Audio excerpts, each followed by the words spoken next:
Hey there, and welcome to YAS, a stripper podcast. On this podcast, we'll discuss how classifying each other as people and workers is dangerous to society and marginalized groups of people. We'll also talk about the climate in and outside of the strip clubs and all of the amazing things that strippers do. And of course, we'll talk about all of the things in between.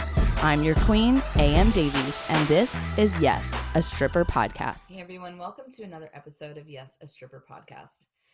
I had been looking forward to this interview and conversation all day today. I had a chance to chat with a lovely young stripper named Jinx, who I kind of stumbled across on Instagram. And I was really drawn into Jinx because of her writing. It was just so deep and robust, and she really has this sense in her writing of creating a scene. And it turns out she pretty much does that in her sex work as well. She is a scene setter. And so it was really fun talking to her about her artistic perspectives and how she turns her sex work into artistic expression. And it was just really interesting. And she's also really funny and hilarious. She had me in stitches at the end of this podcast. I don't want to give it away and let you in on the secret too soon, but you're gonna have to listen all the way through to get to that part. But she really just knows herself, and even for a much younger person, she really truly knows herself, and she's very comfortable in her own skin, which is something that I can say, I find that a lot with sex workers to be the case. Yeah, so we just had a really good time getting to know each other. And I'm really excited for you to get to know her as well, and to learn about all of the different layers that make her up into this one really interesting, incredible person.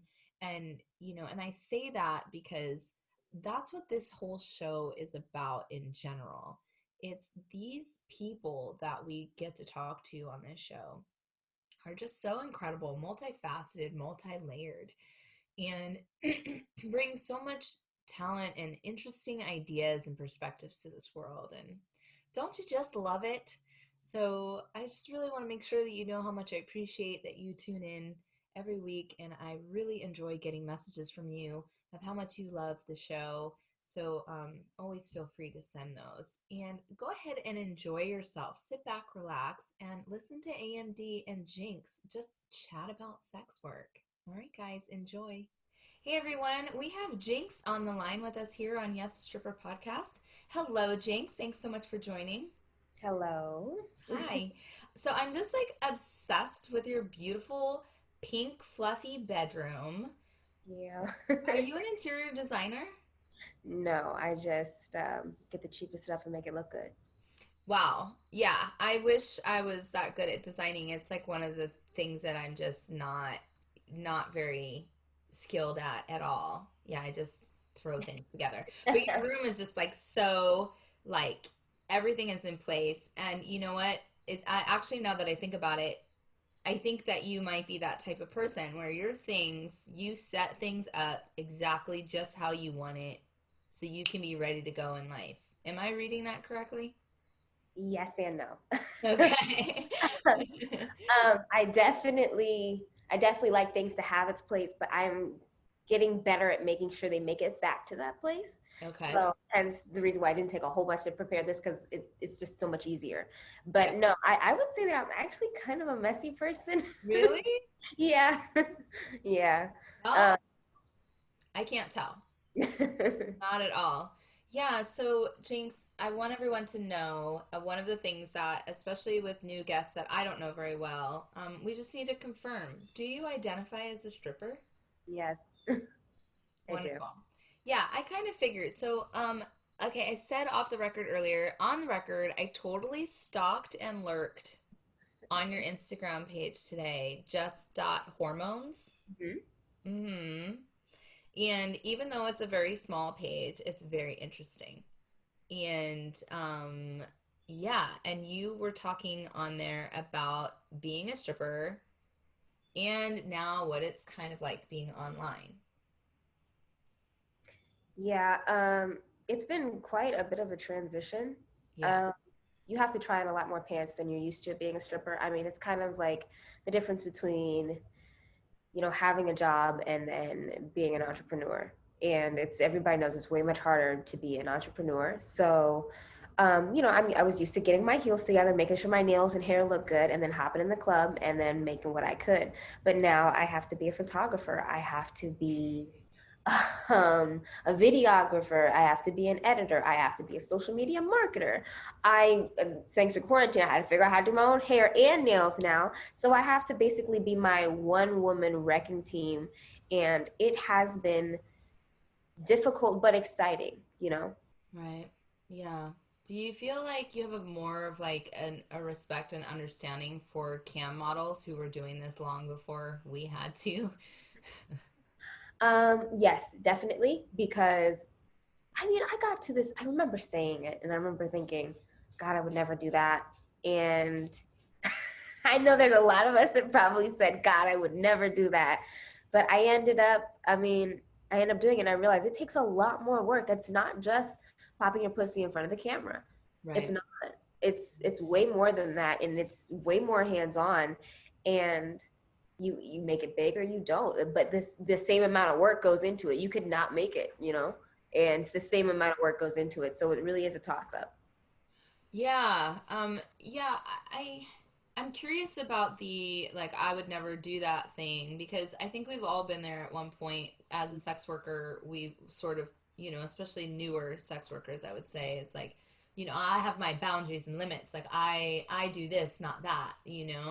Um, but what do you think it was about camming or cam modeling at the time that, some of us kind of thought that way?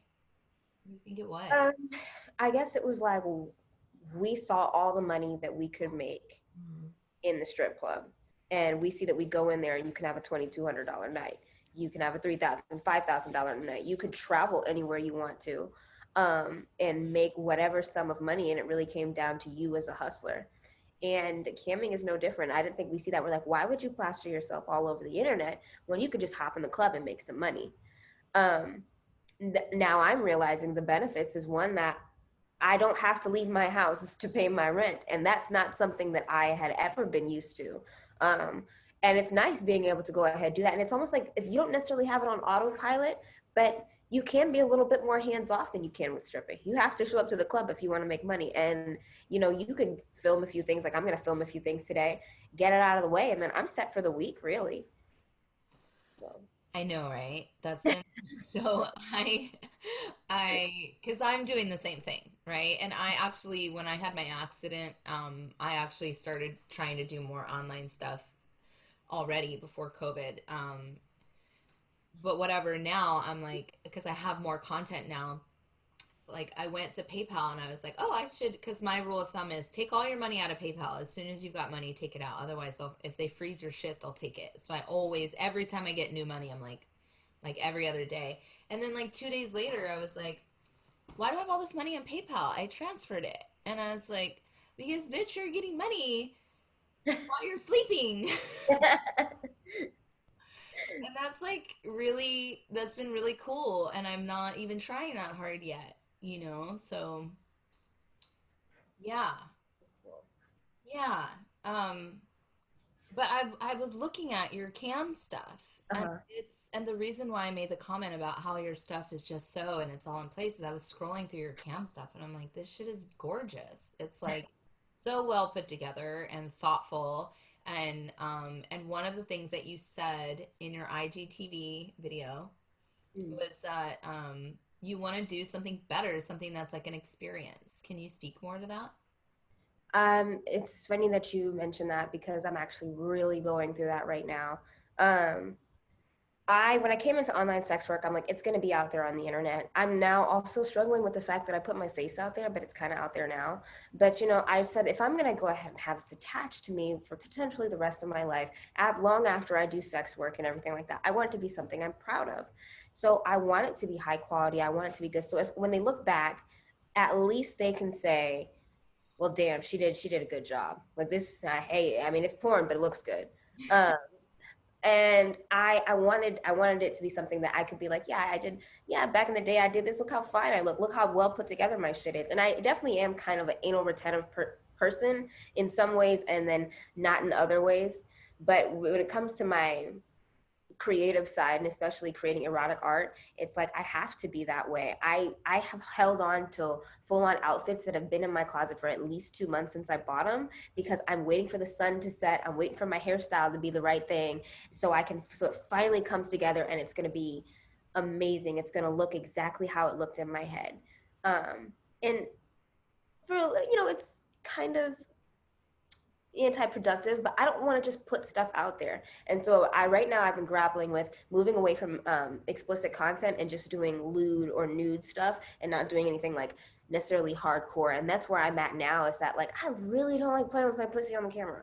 I really don't like fucking myself with this pink dildo. I really don't fucking like it. um and now I'm torn because I know the winter's gonna be weird, not bad with COVID. And I'm like, bitch, get your money, get your money. But then I'm like, I don't want to play with my pussy. Yeah. Yeah, I hear that. And so I was watching a video of you play with your pussy Oh, online. wow. And I was like, I mean, this is amazing. And I didn't, the way I looked at it was, um, the way I would if someone was like stroking their hair. That's literally how the feeling that I had. If someone was just like, look at my beautiful hair, like on a Prancine Pro V commercial. And because I was asking myself, why would somebody think there's anything wrong with this? This is human anatomy. This is her body, and it's so beautifully shaved and perfect. Why? I looked at it like I was like literally appreciating your genitals, honestly, for the how beautiful it looked, and it didn't in my mind in that moment I wasn't thinking about sex or being turned on. Hmm. I was just appreciating your beauty. And honestly, that's kind of what I want my content to be. And I don't really, I mean, I will say that the other stuff is definitely easier, but a lot of the things, the ideas that come together, like for example, I got, which I see a lot of girls have now, it's like a little cow outfit, and I'm waiting for the sun to set just right. I'm waiting for my hair to be a little, I might do that today, but like crimped, and then I have a little kiddie pool I'm gonna put in front of the window, and I'm gonna pour milk on myself, Yes, you and are. that's and languish in while the diffused golden hour light comes to the window, and pour milk on myself. And that's my kind of stuff. I kind of want it to be like still shots of just a slice of what it's like to be in the life of a beautiful woman, and like romanticizing womanhood. And that's what I want it to be. So that's why I'm like, I don't know if I want to play with my pussy anymore. I want you guys to watch me brush my hair, you know? Right. Yeah. Yeah, but yeah, exactly. You're setting the scene. It's like a different type of modeling almost. It could Mhm. be a whole new genre. And I feel that because like when I do performances and stuff, I'm like, how can I like really create a scene and experience? So I definitely appreciate that from a fellow like scene setter. No, but one of the things that really intrigued me about your IG story video was you mentioned well there's two parts to this. Somebody wrote to you and asked you to do something for them, and we're going to get to that. But I think that what I was most intrigued by was at the end of that story you said, I talked to my dad about this, and you didn't really remark more on that. But I was curious, like, do you talk to your dad about sex work and about your experiences at all? Mm, no, not really. To Okay. like a little bit, I allude to it, and it's like, that thing I'm doing, Dad, that thing I'm doing. And especially now, he's put two and two together. I sometimes in my mind, I'm like, does he know what I'm doing? And he knows. I think he knows, because I talk about my online work now, and he knows that I came from being a stripper and not having anything to doing online work. I think he knows, Okay. but I really just kind of flippantly refer to it, the online work, that thing I'm doing. And I don't really talk to him. I have talked to him a few times about this stuff in the strip club that's happened. Okay. But other than that, I don't think I mean, some of the things when I need to talk to my dad about something, they're not necessarily good things, and I don't think he really wants to hear about some Hmm. of the some of the things that I've been dealing with in the strip club that make me uncomfortable. I don't want him to have to think of his little girl going through Sure. that. Sure, Yeah, sure. yeah, Yeah, of course. Yeah, no, I keep those stories. Like my mom knows tons of shit, but I don't give her details on that either. exactly. Yeah. That would traumatize them. Yeah, I know. I tell him the Um, funny stories. Yeah, that's what that. yeah, totally. Okay, yeah, it always just intrigues me, especially when sex workers are able to, talk to their parents, especially dads. Like, hey, I'm a stripper and this is what I do. My dad knows what I do too, but the way you said it in the story, I was like, oh, wow, like she talks to her dad about like work issues for sex work. Like, that's pretty tight, you know? Yeah, not a lot of people have that. Mm-mm, they Yeah, don't. that's great that you have that support. Where are you? Where do you strip? Where are you located? Do you mind telling me? I am in St. Louis, Missouri, so I actually strip across the bridge in Illinois. So Okay. I go to Scarlett's Cabaret, Diamond's Cabaret. They won't let me back a Hustler. Hustler, if you're watching this, what the fuck is your problem? Let me back, okay? It's been 2 fucking years. Let me back. What Anyway, happened at Hustlers? look. I don't even fucking know. I know, but I don't even fucking Yeah, know yeah, it's what fine. what happened. What happened? Okay, so I'm a baby stripper. I get my first taste of having a sugar daddy. Um, so I let him take me to, instead of like, I didn't know shit about shit. I made him take me to Charlotte Russe, Forever 21, and Victoria's Secret. That's Okay. where he took me. And we got all this shit. And then that was because I spent the night with him, but I knew what he was trying to do, but I told him I was on my period. Okay. So we ended up going shopping the next day. I go to Virginia to visit my friend after a bad breakup. His wife calls me. She's like, "Oh my gosh, I'm scared because of the money, and I just need to know if he's cheating on me." And I had no experience with this shit. And I'm like, "Oh my God, I'm so sorry. I didn't know he told me that you were separated. I didn't know." And she was like, she was being abused or something. And I was like, "Oh my gosh, that's awful." She calls back after I gave her way too much information about myself and goes, "Oh, you little fucking whore. You didn't tell me that he took you to Charlotte Russe and the trinkets. You didn't tell me." It spins Wow. out of control. She starts coming with him to the club and standing behind him while she forces him to tell me that he's not attracted to me, that I look like a tranny, this, that, and the other, harassing me, sending then this is why I don't have a Facebook now. Um, but getting on Facebook, making multiple accounts to harass me and saying, "I'm going to tell your dad about this. I'm going to get you fired." Like, yeah, it was Yeah. that situation. And I don't know if I came to the manager about it and I said, "Hey, this is this situation." And I guess it was one of those things where you took a customer outside of the club, so it looked a lot worse. And I think they don't. I think that's part of the reason why they didn't let me back. But I didn't like. I just wanted to go shopping. Okay, like. I'm sorry. We all have done that. Like every single one of us. Well, I don't want to put words in anybody's mouth, but hella, so many of us have done that. There's nothing wrong with that. Yeah, you shouldn't get fired for that. Wrongful termination. That's Mhm. what that is. Yeah. Don't get me started on I know. termination. Um, well, yeah, hopefully they let you back. Are any of the clubs open where you're at, or are you planning on going back? I think they shut down. At this point, I don't really know. I don't know if I'm going back because it got to a point where it was hard to do my job without help and without alcohol or this, that, and the other. It got hard, and I think that I wasn't really in a good place. Um, I think that I was more susceptible to that, dark, seedy pull of the club than I had initially anticipated. I had ran into a friend that turned out not to be a very good friend or a very good influence on me. And then it just kind of devolved from there. And Mhm. it really kind of started after I had to leave Hustler and went to the new club that I was working at, which I'm not going to say any names because I'm not going to, Sure. yeah, trash the club because it's not a bad club. It's a great club, actually. Um, but it's an old club and I feel like it holds energy.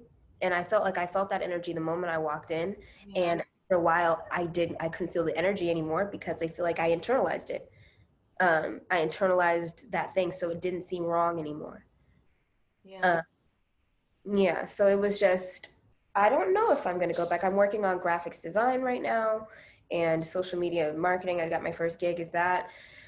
So I'm not quite sure. I don't know. If I can be strong enough this next time to, not get caught up in the bullshit, then I think I will give myself a fighting chance. I at least know I'm going to go back and like spend like 1 or 2 days and just pound it out, and then they're not going to see me. I think I want to do it like once a month maybe, Yeah. kind of thing. Yeah. Um, yeah, I don't even know what there is to be gonna go back, like to exist to go back to. And one of the things too is like, didn't one of your clubs catch on fire? It did, and it was a warehouse fire, so it was close to the club, but it wasn't the actual Okay. club. And so we still had a place to go to work.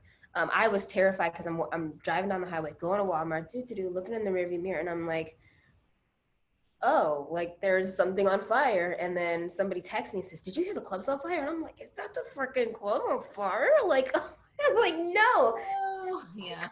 Where the fuck am I going to go back to? So that was really nerve wracking, but it was almost kind of a relief too. Cause it's like, oh, now you have to figure something else out, dumbass, you know?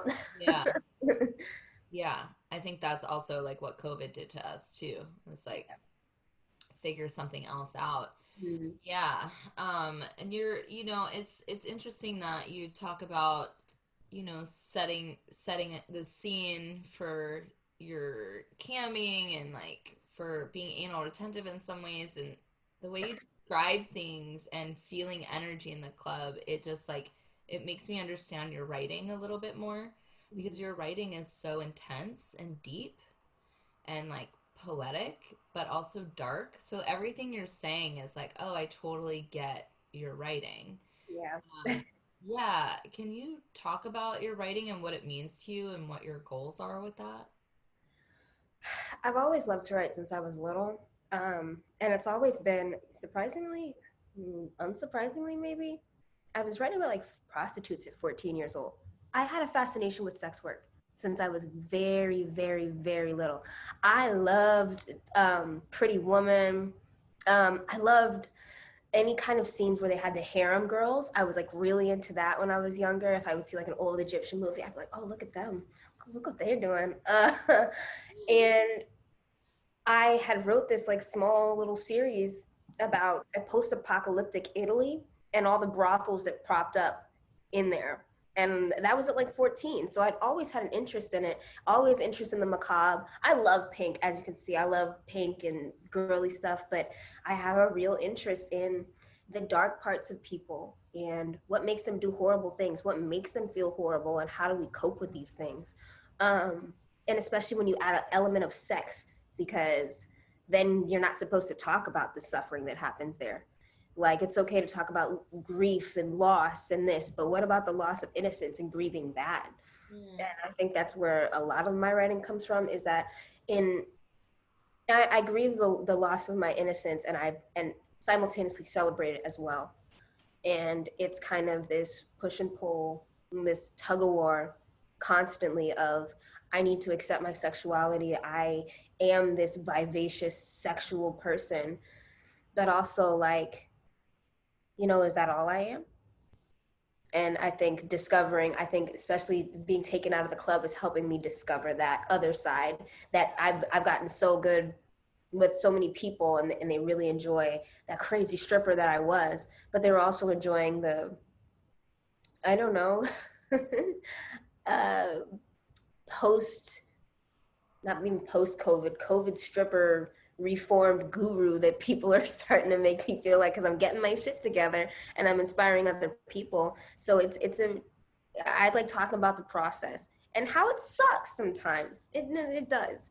But I like discussing the process and sex, because sex is it. It's sex in the process. Living, being sex, and living life. Being sex and living life. Mhm. What do you mean by being sex? I know that there's more to me than sex, but I feel like there's so much more of me that is sex than isn't. And maybe it's because I wanted to be a sex icon. I watched the Marilyn Monroes, I studied it, and then I'm like, oh, do I want this? Like, this is all. But I watched them blink, and I watched them, look across their shoulder, and I watched them powder their faces a certain way, and I emulated that, and it's like I can't turn it off now. I remember looking for like professional photos that I could put up on this email. And my friend talked to me about it, and I didn't get what she said. She said she took a picture and she looked through all her pictures because she was looking for something because she was trying to babysit. She needed a good profile picture. She said every single one, her eyes looked, there was something in her eyes, something that just said slut, whore, but not in a bad way, but just that little twinkle of, and I was like, oh, I think you can find some pictures. I went through my own pictures trying to do that. And I saw what she meant. I said, it's in every picture, it's in every glance. It's, I know something you don't. And I know how to get it out of you. And not just money, that feeling, the lust. I can command it. It's like the snake charmer, and it was in her eyes, it was in my eyes, and I bet it's in almost every other girl's eyes that I know in sex work, because once you tap into that, it's a part of you. So being sex in a sense. Yeah, no, I get it now. I get what you're saying. Um, Yeah. yeah, because like same. I have a really hard time not being sexual. Sorry. And I love hearing other women say I was obsessed with sex workers and sex since a young person because so was I. And it's just so validating hearing other women say that. Um, so something that I have that happened to me the other night and I haven't shared with anyone yet is I also got a comment. I got a negative comment on me on my Instagram, me like sexually exploiting myself. Um, and the comment was like, "You're just a sex slave, and you're not actually free, and that's like a ruse that you're telling yourself, and like just basically telling me that I'm a whore and I'm enslaved, basically." And I deleted the comment. I don't even. And then I told my mom and I said, a part of me always, just a little inkling of a part of me always wonders, am I just playing into commercialism and capitalism and exploiting my own body? Like, and my mom said, well, what about all of the teachers that grow up wanting to be teachers? Aren't they exploiting themselves? And what about the football players that grow up and they're football players and they know they're going to get injured, and aren't they exploiting themselves for commercialism and capitalism? And I was like, wow, mom, like, wow, yeah, you're right. Thanks, mom. It's true. Your mom has, I mean, I love your mom. That's like the best point ever. I mean, because it's true. That's exactly how I think. Everybody's exploited under capitalism. Everyone is exploited under capitalism, in some way, shape, or form. We make those sacrifices. And I mean, I don't want to get into capitalism. We'd be here for like 5 hours. Yeah, I know. So, but yeah, you know what I mean. It's just your mom's definitely right. And I've been kind of struggling with the fact that like now that I'm doing essentially porn, it's like it's not stripping anymore. And I like that it's the new frontier for me to accept about myself. Because I was cool with the stripping shit. Now this porn stuff, it's hard for me not to feel that shame. It's difficult. Well, yeah, because when we're in the strip club, people come there to see us and they know what they're coming to see. But on the internet, it's everyone is able to see it. And so now it's less safe as far as like the acceptance of what you're doing, because people who aren't necessarily trying to find you are happening upon you, and then they have hate in their hearts for what we do. So it's harder and scarier. It is. Um, and it's hard coming to terms with it. And I feel like it all happened so fast. And I was, part of it was the stripper brain that's like, make as much money, you gotta survive, you gotta do this. And I'm realizing that a lot of the early decisions that I made around online sex work were out of panic, because it was the middle of COVID. I lost my job and I needed to figure something out. So I showed my face and I'm like, well, I already have like kind of a brand online with just hormones, and I got people that, fuck with me, go ahead and do it. But it was all panic. And I can't say if these were the right or wrong decisions, but they were decisions that just happened. And that's why I had a poll on my Instagram the other day. And I said, should I go lewd or should I suck it up and, keep diddling that skittle until I see some, you know, until I see, the millions appear. And, some people said, suck it up. Oh, I'm sorry. That's Um, some some. people, okay, can you hear me now? Some people said, suck it up.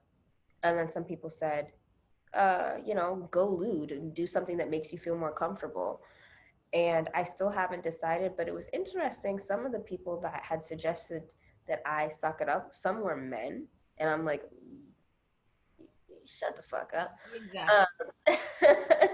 and and some of them were like non-sex workers, and I'm like, it's easy to tell me to go ahead and keep playing with my pussy so I can see the dollars, when it's not your pussy on the internet, and it's out there forever. And you and I feel like, I think as strippers we always try to figure out how can we make the most money the quickest possible.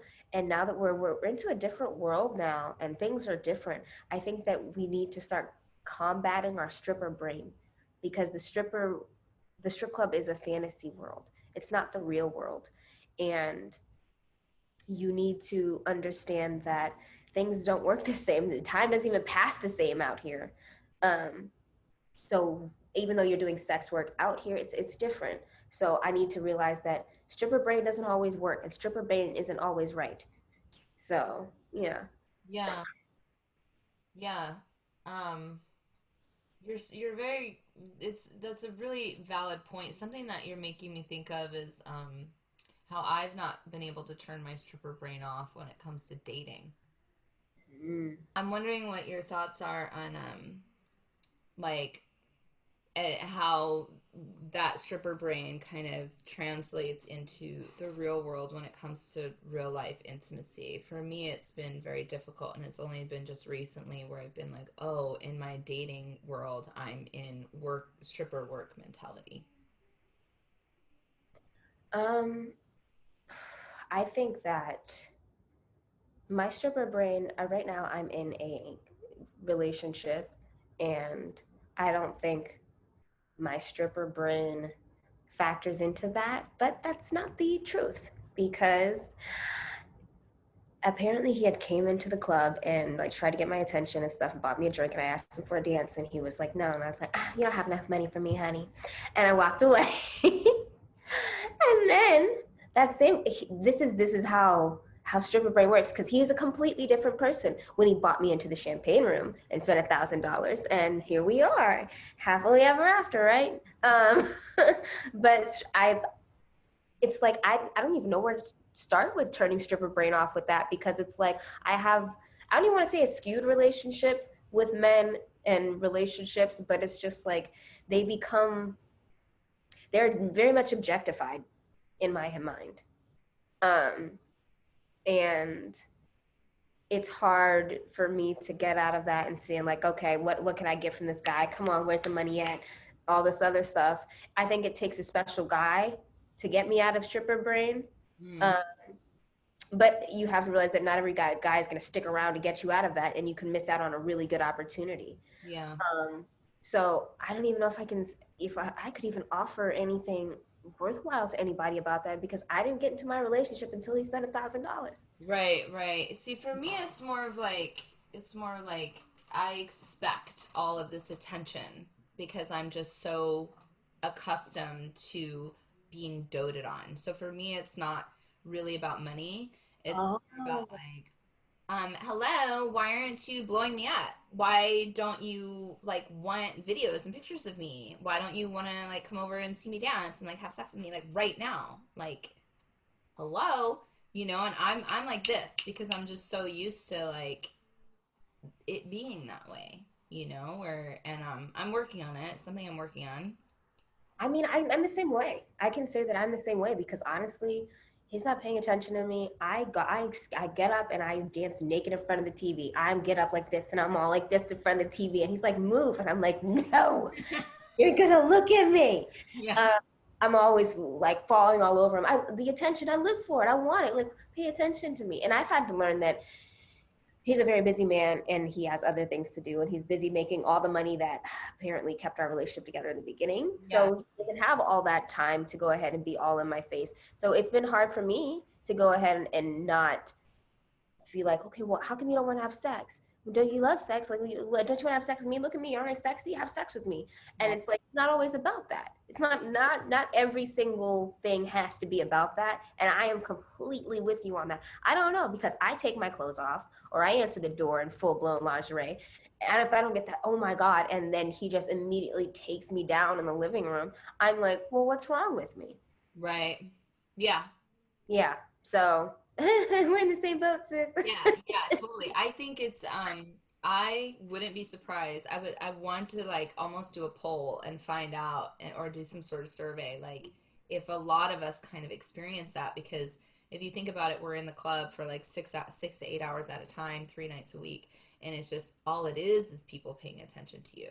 So I wonder if it like conditions a part of our brain that's somehow connected to intimacy and if we're like I don't know like I'd love to do a study on that, you know?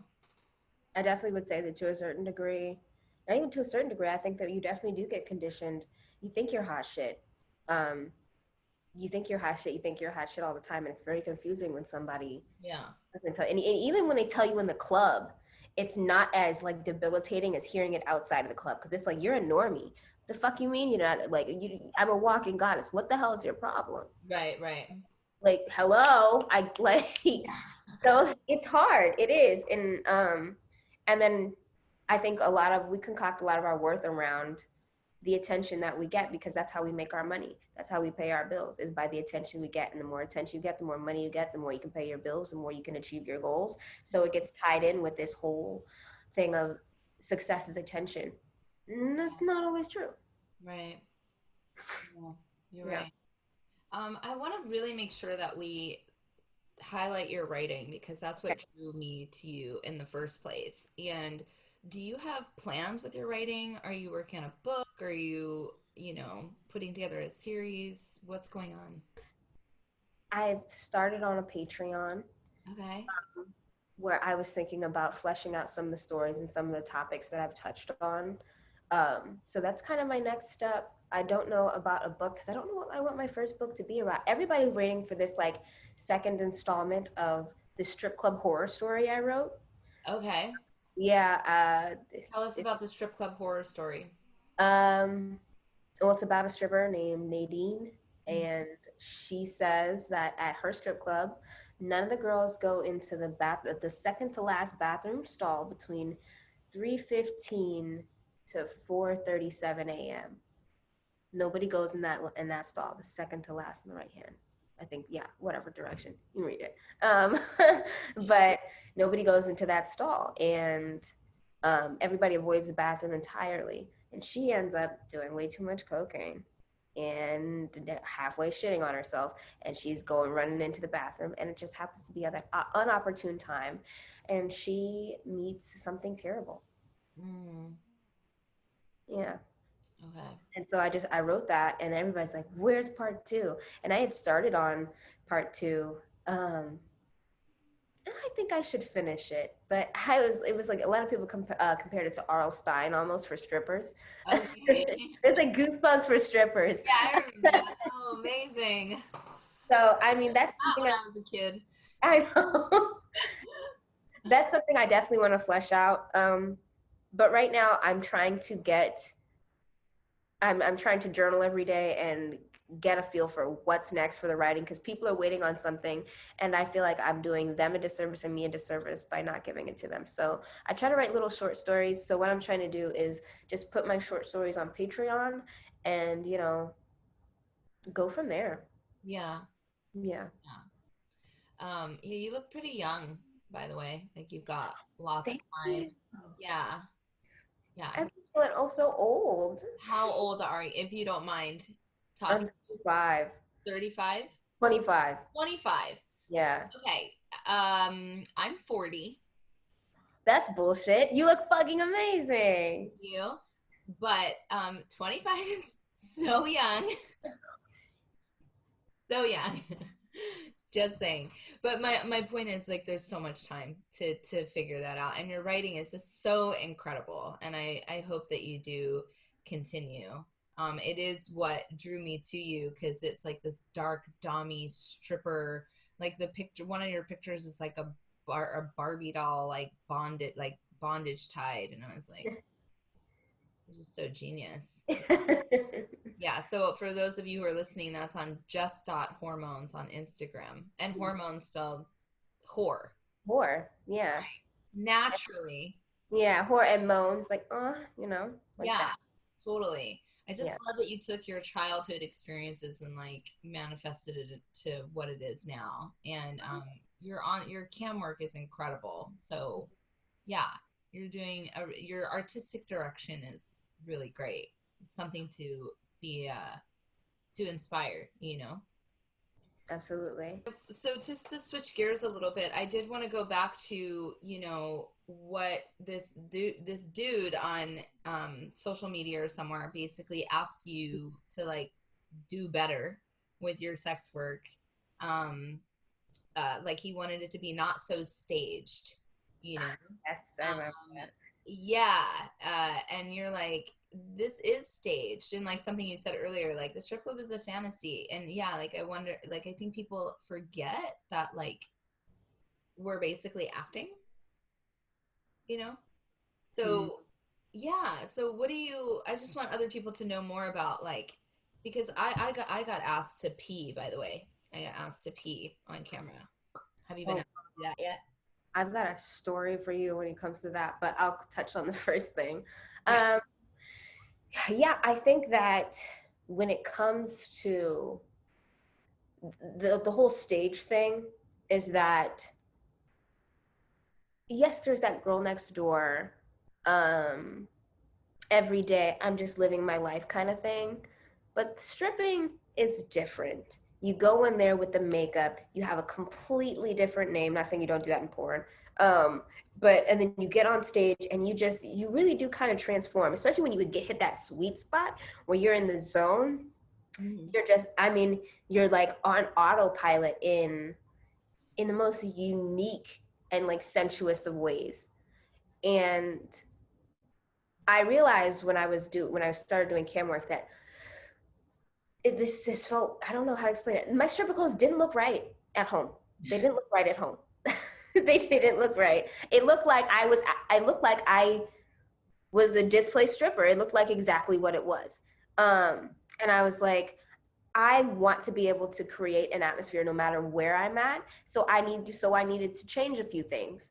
The stripper clothes weren't working anymore. So I had to create a new stage. I had to set the new stage. And when you said that everything looks staged, like I think that's part of the stripper and me coming out is that we get on stage and you know when the music is gonna, when the beat's gonna drop and you know exactly what move you're gonna do because you've done it so many times. And you know when you throw your leg this way and then you slide your hand across and you look at him and he's just like drooling, you know it. And that's me. That's that stripper. I don't know. It's the stripper thing.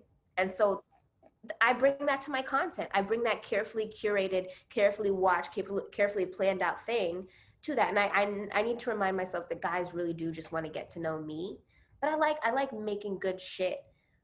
So I'm trying to find a balance.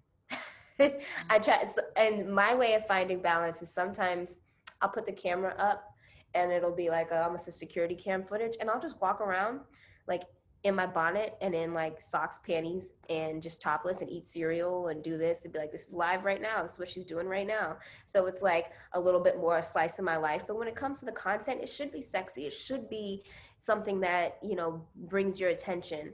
It's all fantasy. It's still fucking fantasy. Yeah. It's still fantasy. And I think what it really was is he wanted me to not jack off. I have a vagina. No. He wanted me to like masturbate in the woods because he sent me a video of some girl masturbating in the woods and somebody's on the trail behind her. And I'm like, I think that's what he wanted me to do is like less staged as in exhibitionist content. I don't know what the fuck that guy wanted. Here's the thing, I make good shit. Yeah.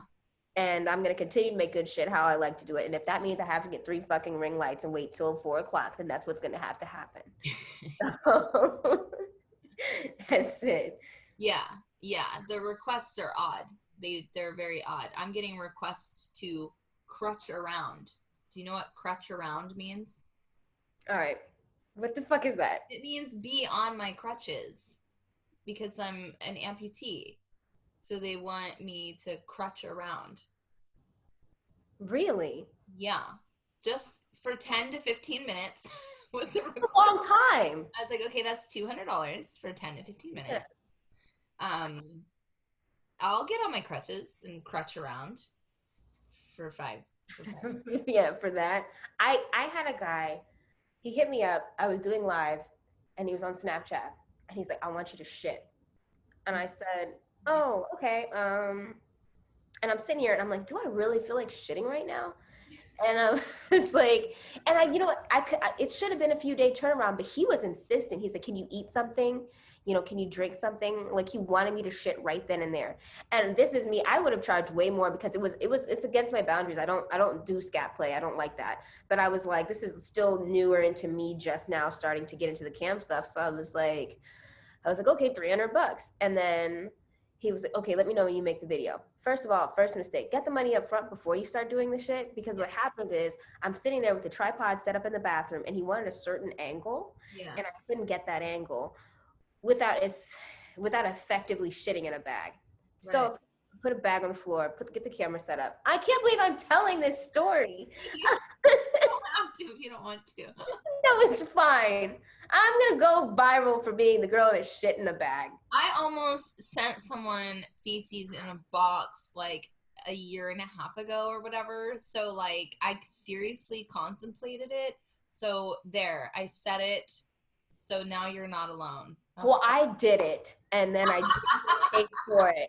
I didn't get paid for it. He asked me to send the first, yes, he asked me to send like the first 15 seconds of the video, and I said, no, you sent me the first $150 that you owe me. I shit in a fucking bag. I want my money. I had to take out my own shit in a bag like I do my cat, okay?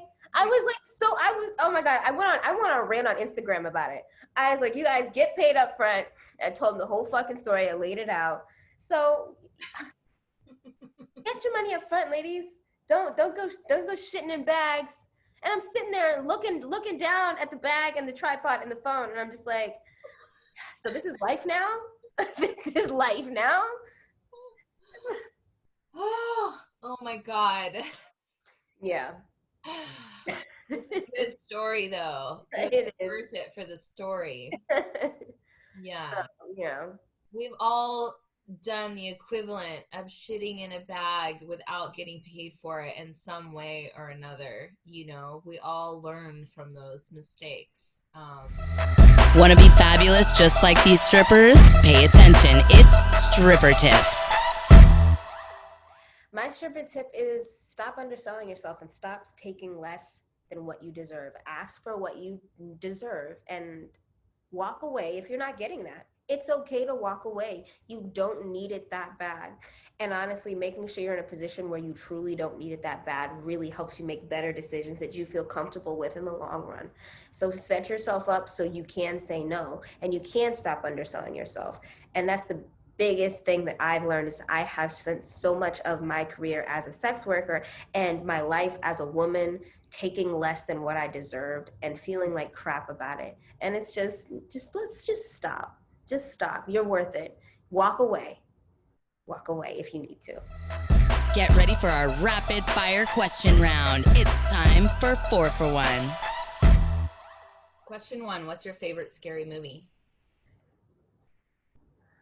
Oh, that's hard. Oh God. I'm so sorry. I need to answer these. Think faster. Oh my God. You have scary. Pan's Labyrinth. That's not a scary movie, but Pan's Labyrinth. All right. Well, it was scary for us when we were like 5 Yeah. watching it. It was a great movie. If you could develop a new skill or hobby overnight, what would it be? Speaking a new language. Oh, what world leader would you want to bone, past or present? Putin. What?